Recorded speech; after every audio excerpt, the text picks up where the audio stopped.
Сәлеметсіздер ме? Қалдарыңыз қалай? Бүгін біз сіздермен бірге Canva приложениесі арқылы диплом немесе сертификат жалпы кез келген түрін жасап үйренетін боламыз. Ендеше видеоны соңына дейін көріңіздер. Ең әуелі осылай поискке диплом деп жазасыздар. Жазған кезде бірнеше түрі шығады.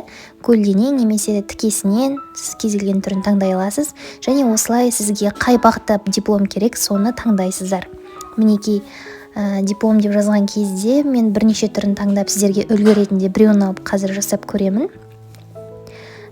Бұны сіздер сабақ кезінде немесе оқу жылы басталып жатқаннан кейін кез келген бағытта сертификатты жасап, оны оқушыларыңызға өзіңіз қалаған стильде түстерін барлығын ауыстырып таңдай аласыздар. Мен мысалы міне біреуін таңдап алдым.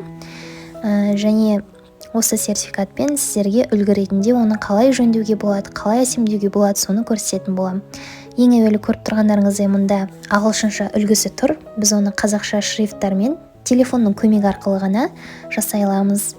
Бұл дипломдардың үлкен ерекшелігі, сіз компьютер арқылы ғана емес, телефон арқылы да оп-оңай өзіңіздің жұмысыңызды жеңілдетіп жасап ала аласыздар. Мен мысалы сертификат деп жаздым.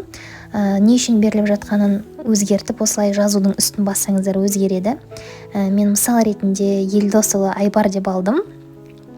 Және бұның жазуларының түстерін де тіпті шрифттарын да өзгертуге болады.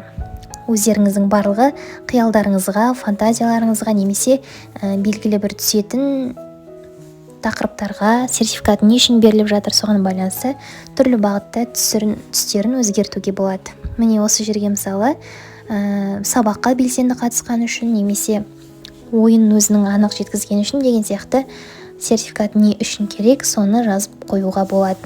Және осы жерде астына басқа да үлгілерін қарау үшін осылай басқа да түрлерін таңдап өзіңіздің қажетіңізге жарата аласыздар. Мәселен, графикада бұның басқа да үлгілері, түрлері тұр.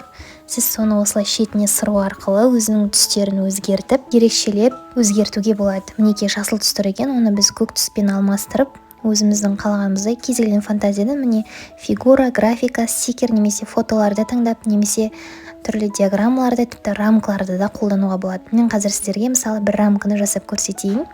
Бұны сіздер қоймасаңыздар да болады. Қажеттілікке байланысты мысалы мен бір фотоны алдым, өзіме қажетті, және оны осы рамканың ішіне саламыз. Міне осылай сіз сертификатты жасау арқылы қасына өзінің суретін қойып, үйден шығарып алсаңыздар болады. Міне бұны сақтадық. Енді бұл бірден бізде галереяға суретке түседі. Мінекей осылай сертификатты жасау арқылы сіздер уақыттарыңызды үнемдей аласыздар. Видеоны лайк басып, комментарий қалдырып, пікірлеріңізді білдіріп кетіңіздер.